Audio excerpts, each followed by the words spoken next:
Kalian pernah ngerasain gak sih, pas lagi sendirian, rasanya damai damet, begitu balik ke rutinitas, ke kerjaan, semua kedamaian itu kayak hilang gitu aja. Nah hari ini kita bakal ngebahas sebuah perjalanan spiritual yang jujur aja sering banget kelewat. Ini bukan soal lari dari dunia, tapi justru sebaliknya, gimana caranya membawa kesadaran ilahi itu ke dalam hiruk-pikuk dunia kita sehari-hari. Yuk kita mulai. Coba deh kita resapi kutipan ini bareng-bareng. Biasanya kan kita mikir kalau bagian paling susah dari perjalanan spiritual itu ya mendakinya, mencapai puncaknya. Tapi, gimana kalau ternyata perjalanan turun kembali ke dunia sehari-hari itu justru jauh lebih berat? Ini kan paradoks yang menarik banget ya. Yuk kita coba bedah sama-sama. Oke, kita masuk bagian pertama. Bagian tersulit, yaitu kembali. Banyak loh yang berhasil sampai ke puncak, tapi kenapa ya pas turun lagi itu rasanya susah banget? Nah, ini dia nih inti masalahnya. Gampang banget kan buat kita ngerasa adem, ngerasa dekat sama Tuhan pas lagi menyendiri, jauh dari semua kebisingan. Tapi ujian yang sesungguhnya itu pas kita harus bawa rasa adem itu balik. Balik ke tengah macetnya jalanan, ke rapat yang bikin stres, atau ke drama-drama kehidupan sehari-hari. Nah, disitulah seringnya kita kesasar lagi. Coba deh kita bandingin. Perjalanan naik ke puncak itu rasanya lebih ringan ya kan?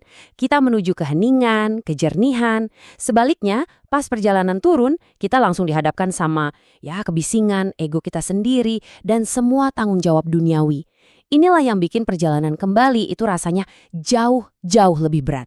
Oke, sekarang kita masuk ke bagian kedua, dunia sebagai kitab yang terbuka. Disinilah perspektif kita mulai bergeser total. Gimana kalau dunia ini ternyata bukan gangguan, tapi justru sebuah petunjuk? Dan disinilah momen kliknya, momen pencerahannya. Kita akhirnya sadar, Tuhan yang kita temuin di puncak kesunyian itu ternyata nggak tinggal di sana. Dia ada di mana-mana loh. Dia meresap di secangkir kopi pagi kita, di suara alarm yang berisik itu, bahkan di setiap tarikan nafas kita.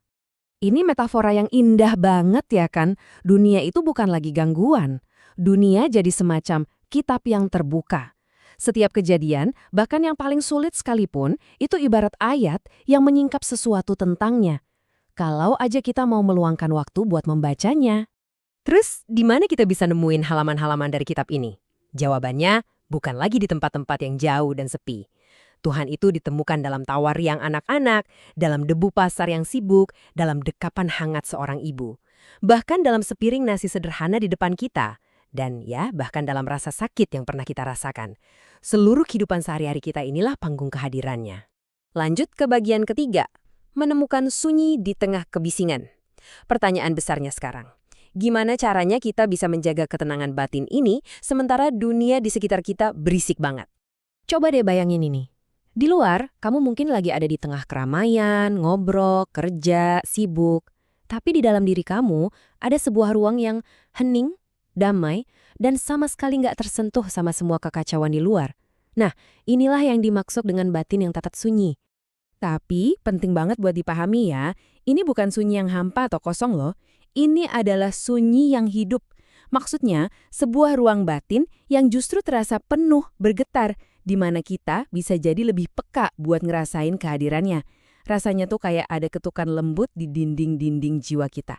Oke, kita masuk ke bagian 4. Ketika hidupmu menjadi doa.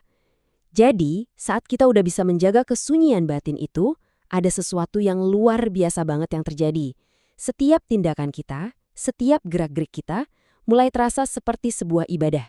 Paham kan maksudnya? Ibadah itu bukan lagi sesuatu yang kita lakukan di jam-jam tertentu aja. Ibadah jadi sesuatu yang kita jalani. Setiap langkah kaki kita jadi zikir. Setiap tarikan napas kita jadi sebuah perjumpaan dengan Sang Pencipta. Terus, gimana sih ciri-cirinya jiwa yang udah kembali ini dalam kehidupan sehari-hari? Nah, gerakannya itu menjadi ibadah yang hidup. Pendengarannya jadi wadah untuk hikmah. Hatinya jadi seluas samudra yang sanggup menelan semua kebencian dan bisa memaafkan. Dan tangannya menjadi saluran rahmat yang terus mengalir buat sesama.